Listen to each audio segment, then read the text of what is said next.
Hello everyone and welcome to Creature Archives. In this episode, we're exploring what would happen if rather than terrorizing an Antarctic research crew, the thing was unleashed on a certain theme park during the events of Jurassic World. What happens when a shape-shifting, parasitic alien, capable of assimilating any living creature, crosses paths with the most dangerous animals to ever walk the Earth, and one genetically engineered super predator already powerful enough to bring Jurassic World to its knees? Get ready for all of this and more in this episode of Creature Archives.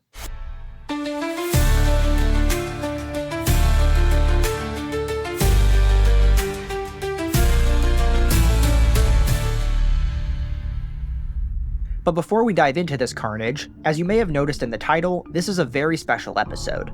This episode kicks off what I'm hoping will become a yearly fundraiser called Dinos vs Cancer. This idea actually comes from this channel's incredible artist, Delta Reaper 54, who many of you will recognize from his amazing work here on Creature Archives. Delta first started the hashtag Dinos vs Cancer back in 2018 to help raise awareness and funds for cancer research after losing several loved ones, including his mother, to this awful disease. This fundraiser continues that legacy to honor her memory by helping others who are fighting their own battles against cancer. We'll be raising money for the Cancer Research Institute, an incredible organization funding cancer immunotherapy research. Immunotherapy is one of the most promising breakthroughs in cancer treatment today.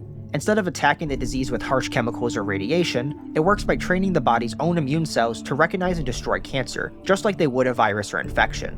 CRI supports groundbreaking research in real patients all around the world, meaning that no matter where you are, your support goes directly towards the global fight against cancer.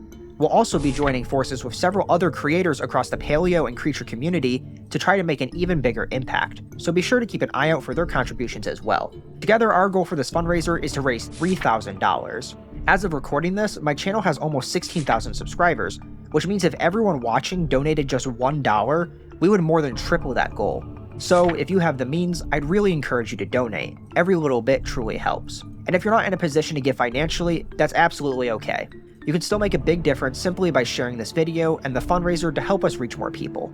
This fundraiser will run from when this video releases on November 14th to December 14th. So whether you're able to donate directly or simply help by sharing the video and spreading the word, every bit of support truly makes a difference. And be sure to stick around until the end of this video for a special message from Delta himself, where he will talk about his story and what this fundraiser means to him personally. Now, back to the video. 100,000 years ago, something strange fell from the stars. It wasn't a meteor but a vessel. Smooth, metallic, and built by hands not of this earth. It tore through the sky and slammed into the Pacific Ocean with enough force to vaporize seawater and rattle the young planet's crust. The ship sank into the deep, coming to rest on the sea floor. Inside, something ancient waited, silent, preserved, and patient. Time passed. Over the next 100,000 years, the planet reshaped itself. Volcanic eruptions, lava flows, and the grinding of tectonic plates both buried and lifted the alien vessel, sealing it under layers of rock even as the seafloor rose with it.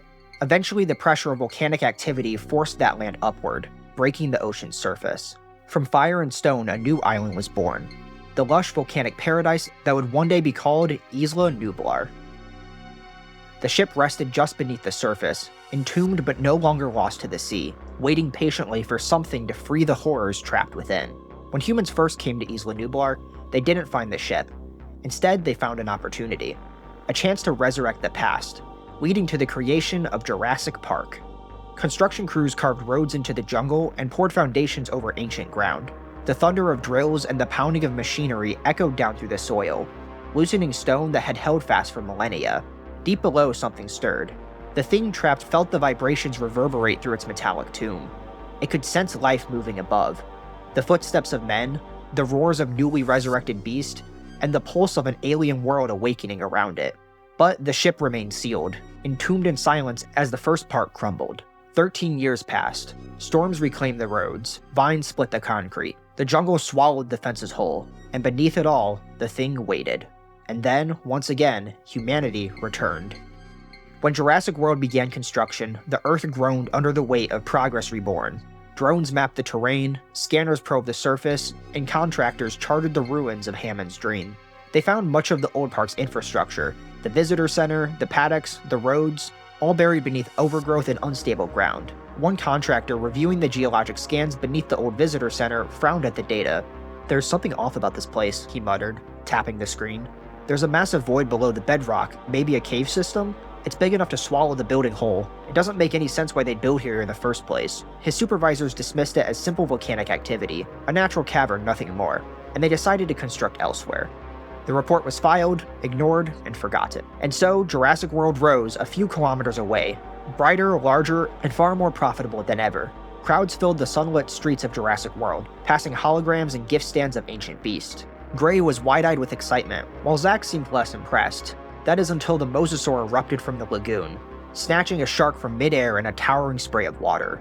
The spectacle drew even a cheer from him, and as the waves settled, the brothers moved on, eager to see what other wonders the park had to offer. Inside the Hammond Creation Lab, Dr. Henry Wu stood at the heart of it all.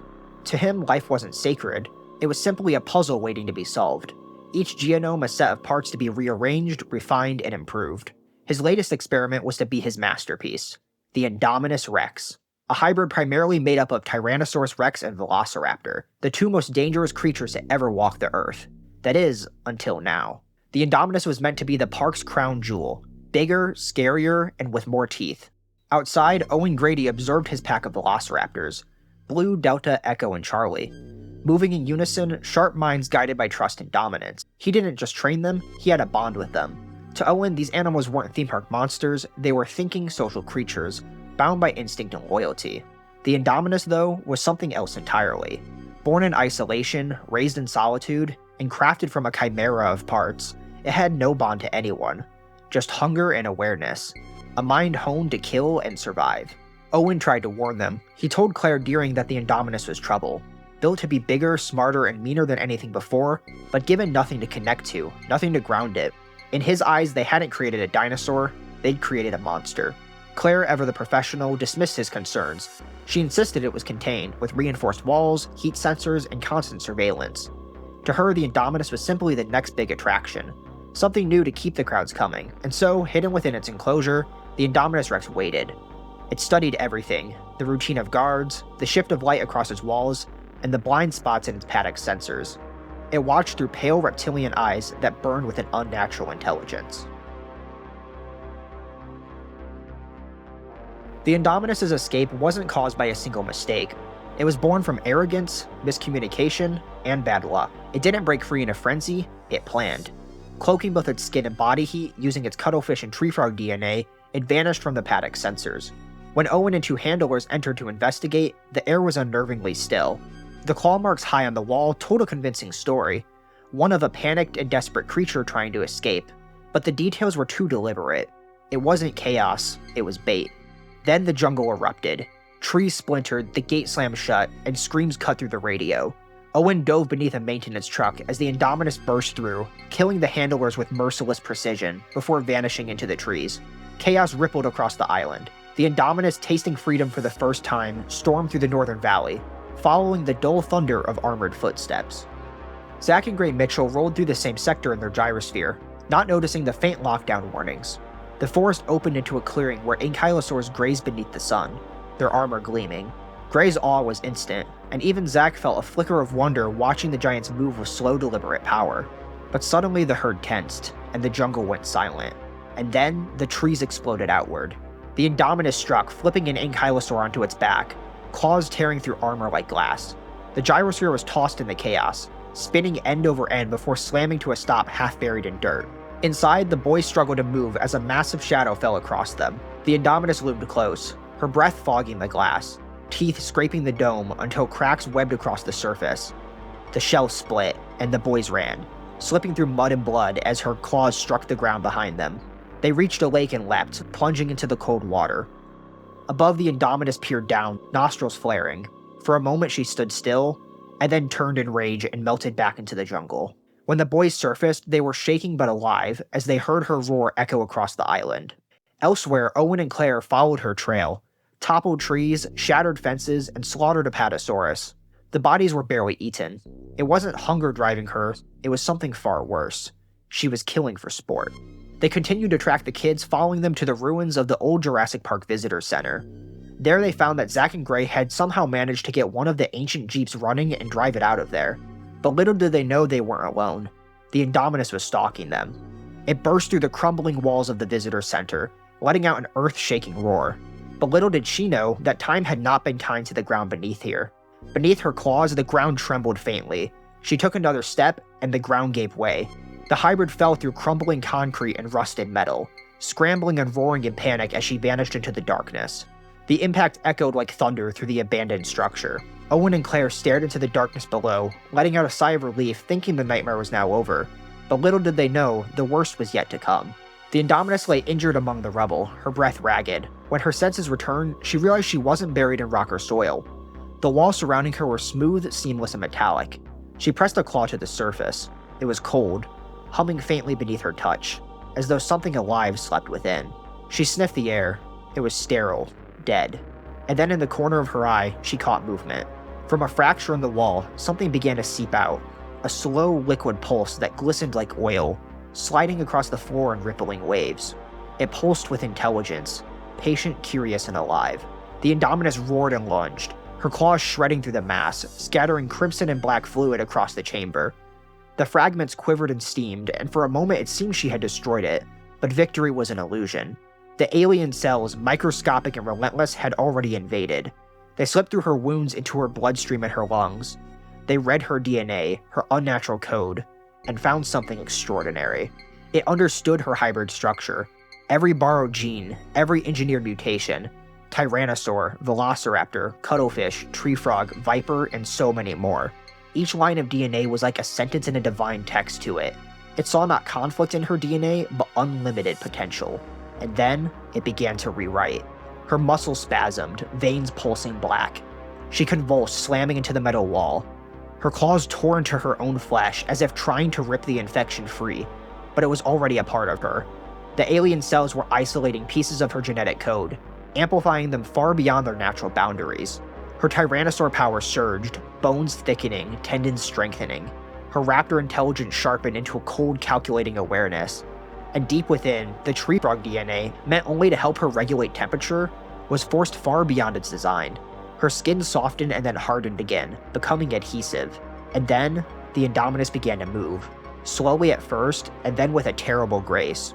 Her claws dug into the fractured wall in an attempt to climb out, but it wasn't enough by itself. Her altered flesh rippled, and from beneath her skin erupted powerful adhesive tendrils, slick muscular cords that lashed out to anchor into the twisted metal above. With every pull, her strength grew. Every movement was accompanied by the sound of tearing steel and the low hum of the alien metal reacting to her presence. She began to climb, no longer just a hybrid dinosaur, but something much, much worse. When she finally broke through the surface, the sun illuminated her new form. Her skin shimmered with an unnatural sheen, its hues shifting in ways no camouflage could explain. Her eyes bulged red, pulsing like something alive was beneath the surface. She was no longer just a predator.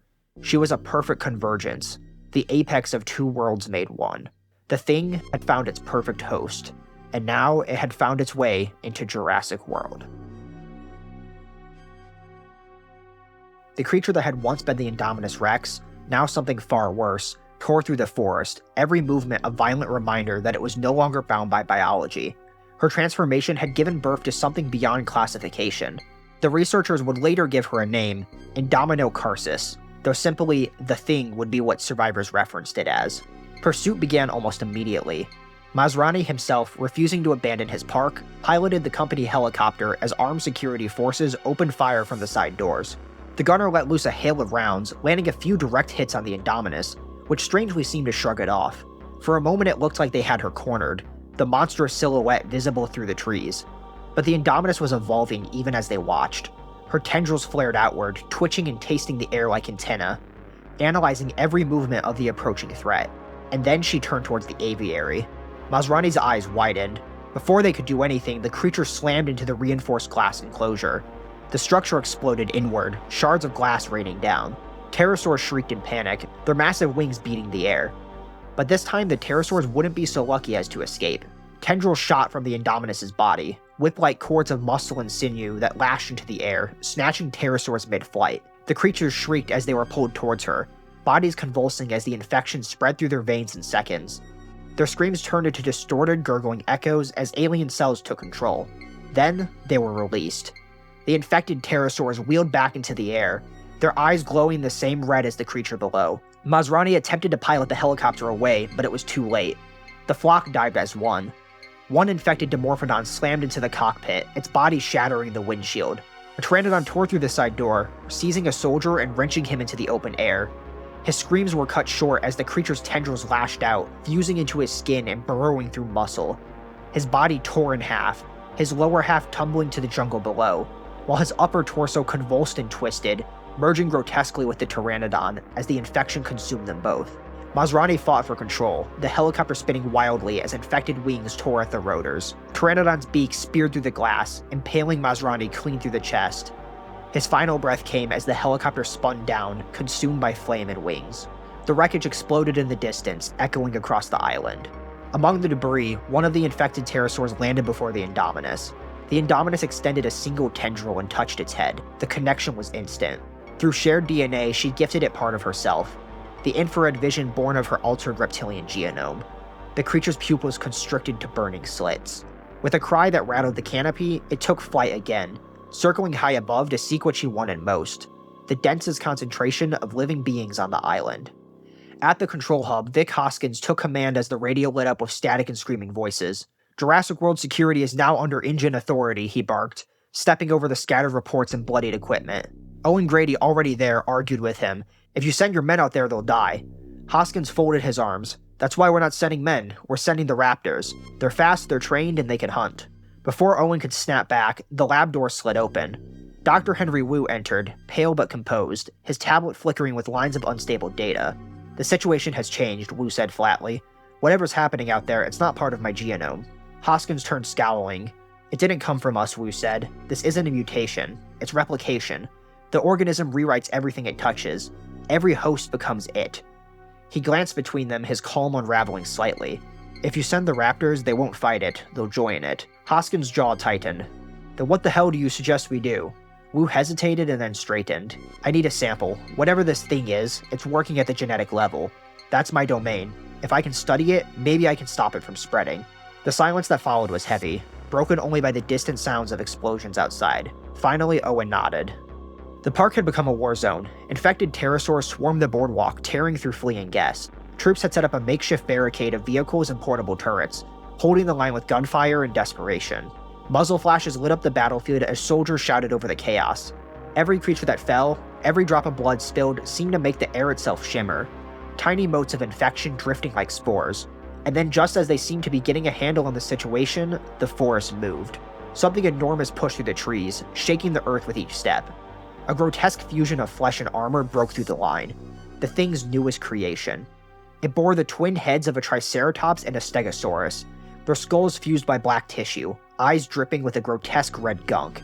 Spikes jutted from its back, its tail tipped with bone and tendrils. It bellowed a guttural, agonized sound that vibrated through the soldier's chest. "Open fire!" someone screamed. Tracer rounds ricocheted off its plates as it charged. It smashed through the barricade, sweeping its tail like a scythe. The impact sent men flying. A single swing impaled two soldiers, who twitched violently as the infection spread through their veins. Owen dove for cover, rolling beneath a burning vehicle. He shot an infected Dimorphodon mid-dive, its black blood spraying across the asphalt. Pulling out the syringe Wu had given him, he knelt beside the twitching corpse and plunged it into the wound, drawing the contaminated fluid. With the sample secure, he sprinted for his motorcycle and gunned the engine. As he sped away, he caught sight of the skies ahead. A flock of infected pterosaurs heading towards a location he was all too familiar with, the raptor paddock. He shook his head, resigning himself to the fate his raptors would meet. But then he heard it. A familiar cry, not of attack, but of distress. His raptors were calling for help. He cursed under his breath and turned the bike sharply, racing through the jungle. The gates to the paddock loomed ahead, one hanging half open. Inside the scene was carnage. Charlie lay broken and still, her body twisted beneath the weight of a grotesque fusion of a human and a pterosaur, its jaws still dripping black ichor. Blue, Delta, and Echo stood their ground, hissing and circling the abomination. Owen skidded to a stop and let out a sharp whistle to get the remaining raptor's attention.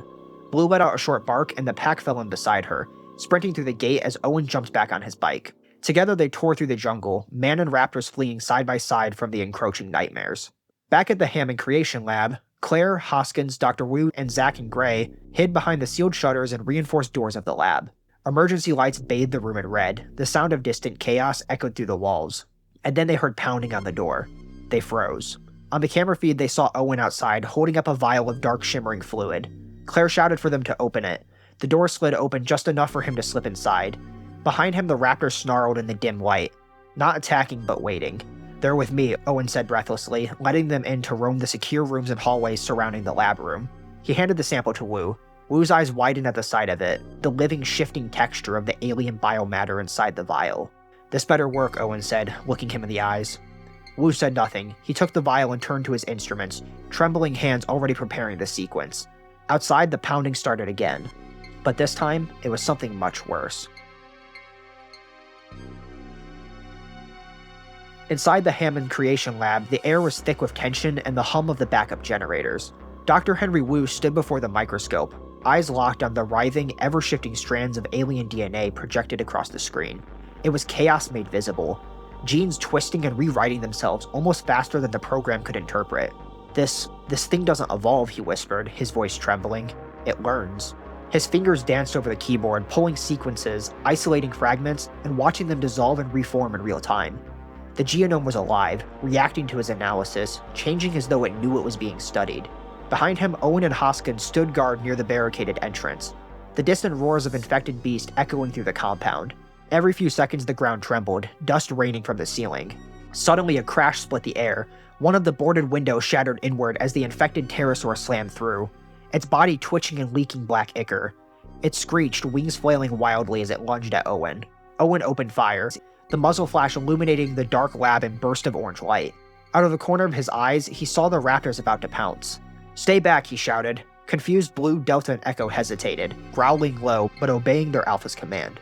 Hoskins didn't wait. Seeing the creature thrashing, his survival instincts took over. He turned and bolted for the hallway, abandoning the rest of them to their fate. Owen dove aside as the infected pterosaur lunged again, its talons shredding through metal. Thinking fast, he kicked a fallen cart into it, knocking it back into a janitor's closet. He slammed the door shut and twisted the lock just as the thing slammed into the other side. Hoskins stumbled down the corridor, panting, sweat pouring down his face. He leaned against a wall, trying to catch his breath. Then, something dripped onto his shoulder. He frowned, glancing down. A droplet of something thick, red, and gelatinous. His heart froze. Slowly, he looked up. Clinging to the ceiling, its eyes bulging red, was Charlie, or what was left of her. Her body was twisted, skin split by branching veins of alien flesh. Hoskins let out a strangled scream as she dropped on him, the sound of tearing flesh echoing through the halls. Back in the lab, Owen burst back through the door, slamming it shut behind him. His shirt was torn, his face streaked with soot and blood. Wu barely glanced up, his focus absolute. "I've got it," he shouted. "Well, part of it." Claire rushed over and asked, "What do you mean by part of it?" Wu turned, holding up a syringe of faintly glowing blue liquid. "I've synthesized a vaccine, but it's species-specific. The infection adapts to any genetic code it touches. I don't have the data or the time right now to make a human variant, but for dinosaurs, that's this lab's specialty." He typed in a final command, and a nearby injector filled several more syringes with the luminous serum. Turning, he handed them to Owen along with a pneumatic medicine rifle. "This won't cure those already infected," Wu said, meeting Owen's eyes. "But it'll protect the uninfected, and it should disrupt replication in anything that makes prolonged contact with a vaccinated host." Owen loaded the gun and nodded. Before anyone could speak again, the floor trembled, a low rhythmic rumble growing louder. A nearby glass of water rippled with each impact. Owen moved to the monitors, heart sinking as the feed flickered to life. The Indominus, the thing's ultimate host, had returned. It stalked through the ruins of the park, its tendrils dragging through the ash, head lifting to taste the air. It was searching, hunting. Owen holstered the injector rifle. "We have to slow it down until the evacuation team gets here." Claire grabbed his arm to stop him. He pulled her in, kissing her, and then handed her the remaining syringes. Outside, the last rays of the sun set, casting the island into darkness. Owen stepped into the open, with Blue, Delta, and Echo waiting faithfully beside his bike. He knelt, injecting each one carefully, tossing the emptied vials aside. With a sharp whistle, the raptor sprinted beside him as the engine roared to life.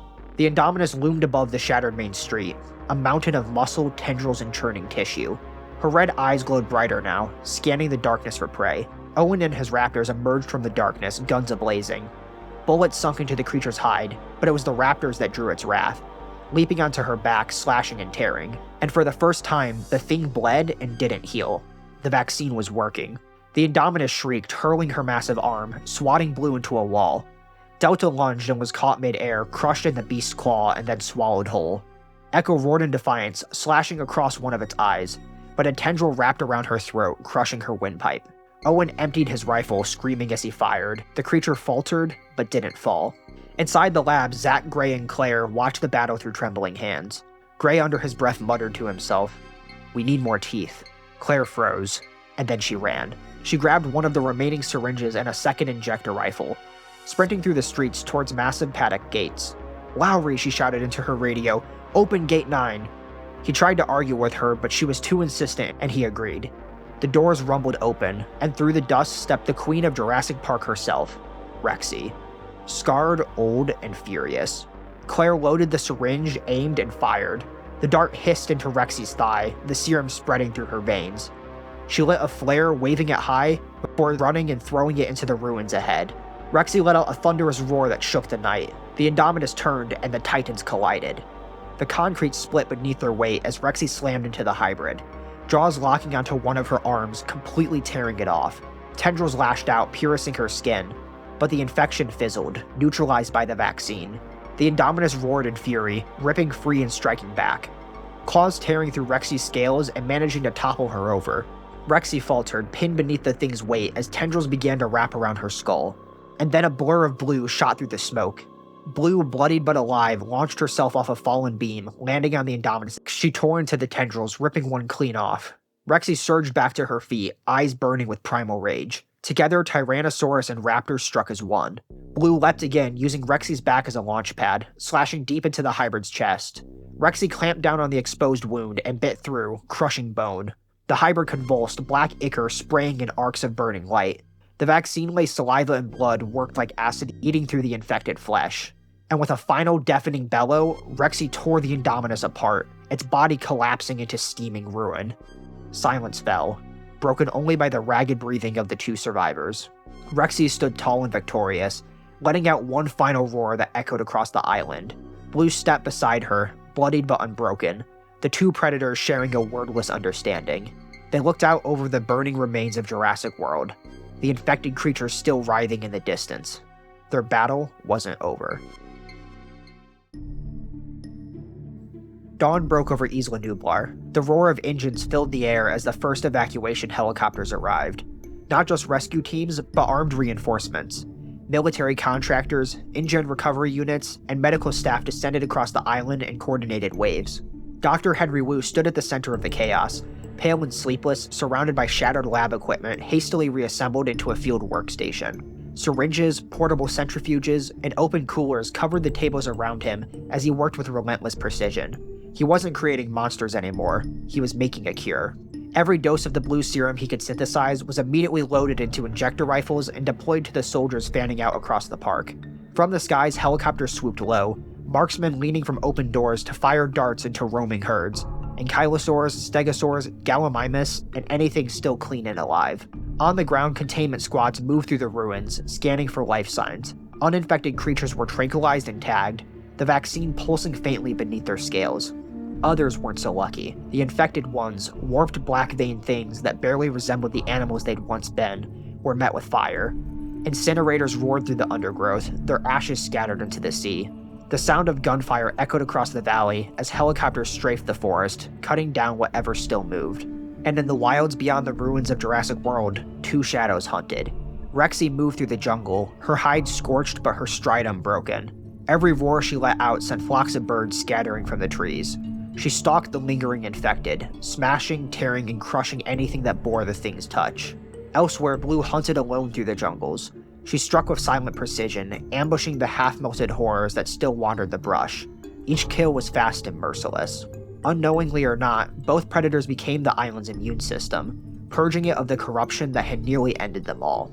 By midday, the evacuation zone was secure. Zach and Gray Mitchell stood in the clearing among the evacuees, clothes torn, faces smudged with ash. When the familiar voices of their parents called their names, the two boys turned and ran. Their mother caught them in her arms. Nearby, Claire and Owen stood together, bruised and silent. The chaos around them barely registered anymore. Owen looked out towards the jungle, where Blue had disappeared hours earlier. He smiled faintly, as Claire leaned against him, looking at the ruins of the park. The forest of Isla Nublar shimmered green again beneath the sunlight. Herds grazed in the open valleys. The air was calm, filled only with the sounds of life, of wings, footsteps, and distant calls echoing through the trees. The park was gone, but life as always had found a way. Thanks everyone for watching. If you enjoyed the video, don't forget to like and subscribe so you won't miss any future content. If you enjoy this type of crossover story-style content, be sure to let me know in the comments below if you'd like to see more like it in the future. And a reminder that if you're able, to please consider donating to the Dinos vs Cancer fundraiser. Before you go, here's a special message from Delta Reaper 54. Everyone, my name is Delta. I am the artist of Creature Archives, but also the creator of the Dinos vs Cancer hashtag. The hashtag I made back in 2018 as a way to raise money for cancer, especially in young children, since both children like dinosaurs, and dinosaurs will always beat cancer. But I specifically made it to remember my mother, who I lost 4 years ago to cancer. But the hashtag is a way to honor her memory and help those who really need it, especially families who are struggling. And I know the pain, but hopefully we raise enough for the charity to help others. And please don't hesitate to share the hashtag and your creations of a dinosaur beating cancer. So this is Delta, and hopefully you enjoy more of my artwork in the future. And remember, dinos always beat cancer. Until next time, stay curious, and we'll see you all in the next video.